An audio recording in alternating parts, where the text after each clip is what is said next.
This fix didn't last too long. It started to act up, but then I found on AliExpress some generic Toyota door sensor.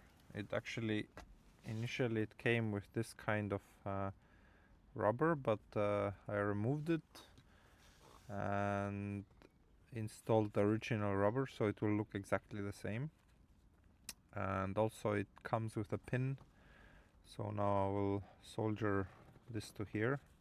And I also checked that the switch is so that it's connected when it's open, and when you close it then it disconnects the wire. Added some solder, cut off this extra length from here and bent it 90 degrees to the side. So now this should fit in here. Bolted right up.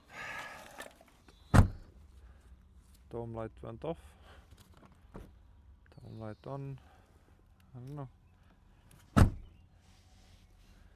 Seems to be working pretty nicely.